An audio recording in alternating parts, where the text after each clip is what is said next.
तो चलिए अब बात करेंगे मध्य प्रदेश की। मध्य प्रदेश के सीएम शिवराज सिंह चौहान ने ऐलान किया है और बड़ा बयान दिया है कि विधानसभा चुनाव के लिए, आने वाले विधानसभा चुनाव के लिए युद्ध स्तर पर तैयारियां जारी रहेंगी। बीजेपी एक्शन मोड में है, 39 प्रत्याशियों का ऐलान कर चुकी है और सीएम शिवराज का ये कहना है कि आने वाले विधानसभा चुनाव के लिए युद्ध स्तर पर तैयारियां जारी हैं। जीत का दावा भी सीएम शिवराज ने किया।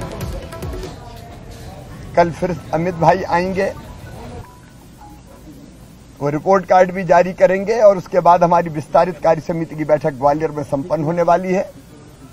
लेकिन आज मैं स्वागत करने आया था हमारे विधायक साथियों का जो अलग अलग विधानसभा क्षेत्र में जनता और कार्यकर्ताओं के बीच जाने वाले हैं। भारतीय जनता पार्टी पूरी ताकत से चुनाव के मैदान में उतर रही है और जो हमारे विधायक मित्र आए हैं वो अलग अलग विधानसभाओं में जनता के बीच और कार्यकर्ताओं के बीच जाएंगे। उससे हमारे चुनाव अभियान को निश्चित तौर पर और।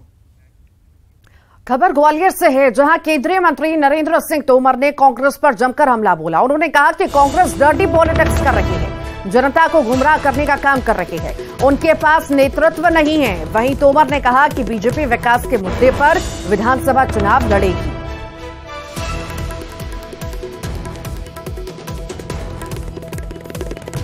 डर्टी पॉलिटिक्स पर उतर आई है और उसके पास कोई विषय नहीं है। विषयहीनता और नेतृत्वहीनता के दौर से कांग्रेस गुजर रही है, लेकिन जनता इससे गुमराह होने वाली नहीं है। तो जैसा कि सीएम शिवराज सिंह चौहान ने कहा कि आने वाले विधानसभा चुनाव के लिए युद्ध स्तर पर तैयारियां जारी हैं बीजेपी की, वैसा नजर भी आ रहा है क्योंकि केंद्रीय नेताओं का लगातार दौरा हो रहा है मध्य प्रदेश में। एक बार फिर से केंद्रीय गृह मंत्री अमित शाह मध्य प्रदेश आएंगे, राजधानी भोपाल आएंगे। मध्य प्रदेश के बीजेपी दिग्गज नेताओं से बातचीत होगी, सरकार का रिपोर्ट कार्ड जारी करेंगे अमित शाह। 3 किलोमीटर के एरिया को नो फ्लाइंग जोन घोषित किया गया है। अमित शाह के दौरे को देखते हुए सुरक्षा व्यवस्था पुख्ता रहने वाली है क्योंकि देश के गृह मंत्री एक बार फिर से भोपाल के दौरे पर।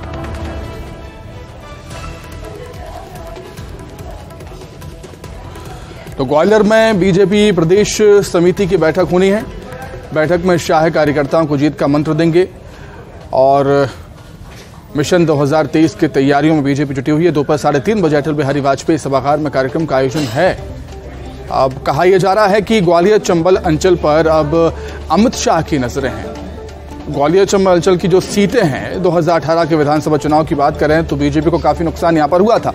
उपचुनाव में हालांकि जीत मिली, लेकिन 2018 रिपीट ना हो, ये कोशिश है बीजेपी की।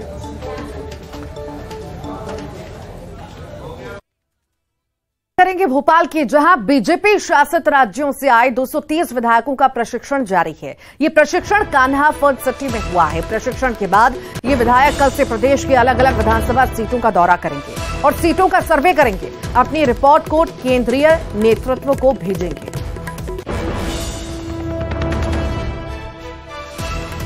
तो अलग अलग विधानसभा सीटों का दौरा ये नेता लोग करने वाले हैं। इनका प्रशिक्षण लगातार जारी है। 20 से 26 अगस्त तक दौरा करेंगे, जानेंगे क्या हालात हैं।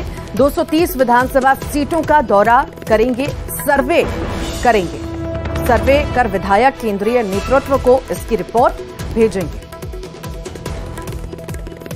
बीजेपी शासित राज्यों में आए 230 विधायकों का प्रशिक्षण लगातार जारी है। बता दें, भोपाल के कान्हा फन सिटी में प्रशिक्षण शिविर लगा हुआ है, प्रशिक्षण दिया जा रहा है। अलग अलग विधानसभा सीटों का ये सभी विधायक दौरा करेंगे और रिपोर्ट कार्ड केंद्रीय नेतृत्व को सौंपेंगे।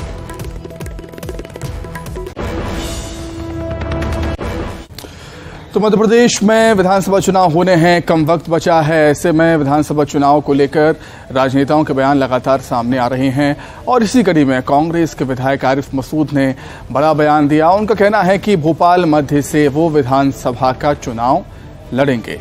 भोपाल मध्य विधानसभा से ही चुनाव लड़ूंगा, आरिफ मसूद ऐसा कह रहे हैं। जो हवाएं इधर उधर फैल रही कि मैं यहाँ से उधर चला जाऊंगा, तो जिंदगी में नहीं जाऊंगा। अगर हमारी खुद की पार्टी भी कहेगी तो आरिफ मसूद नहीं जाएगा, जहां है वहीं से लड़ेगा, मुकाबला करेगा और इंशाअल्लाह सुनपा इंशाअल्लाह नफरत की सदा को हमेशा हमेशा के लिए भोपाल ही नहीं मध्य प्रदेश से समाप्त कर देगा। खुदा। इंदौर से बड़ी खबर है, जहां बीजेपी के पूर्व विधायक की कांग्रेस से नजदीकियां बढ़ गई हैं और नजदीकियों के बढ़ने के कई मायने भी निकाले जा रहे हैं, क्योंकि ये चुनावी साल है। चुनावी साल में हम देखते हैं कि विरोधी दलों के नेता अगर मुलाकात करते हैं, मीटिंग करते हैं, किसी भी तरीके की बातचीत करते हैं तो उसके कई सियासी मायने निकाले जाते हैं। ऐसा ही कुछ इंदौर में भी हुआ, जहां पर बीजेपी के पूर्व विधायक भंवर सिंह शेखावत ने मुलाकात की है। भंवर सिंह शेखावत का फूल माला पहनाकर सम्मान किया गया। बीजेपी से 3 बार विधायक रह चुके हैं शेखावत।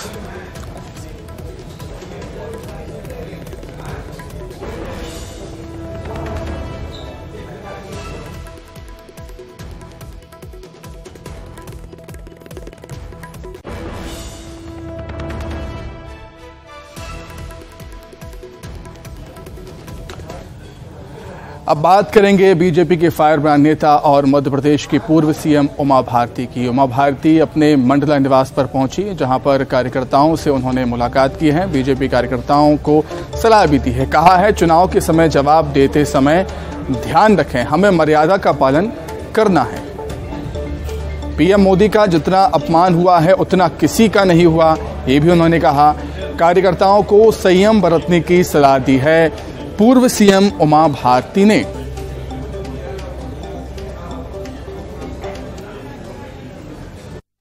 भाजपा और कांग्रेस दोनों के कार्यकर्ता, जैसे भाजपा के कार्यकर्ता अपने संयम के लिए जाने जाते हैं और मोदी को तो इतनी गालियां दी गई कि उनको रावण कहा गया, उनको राक्षस कहा गया, उनको हत्यारा कहा गया, उनको खून का सौदागर कहा गया। ये आपको पूरा पता ही होगा उनको क्या क्या नहीं कहा गया। मुझे लगता है कि भारत में सबसे ज्यादा इंटॉलरेंस का कोई नेता अगर शिकार हुआ है तो मोदी जी हुए, अंधेरिये का और विपक्ष के असभ्य बर्ताव का अगर कोई शिकार हुआ है। आज तक भारत के राजनीतिक इतिहास में प्रधानमंत्री को इतनी गालियां नहीं दी गई, इतना अपमान नहीं किया गया जितना कि मोदी जी का हुआ।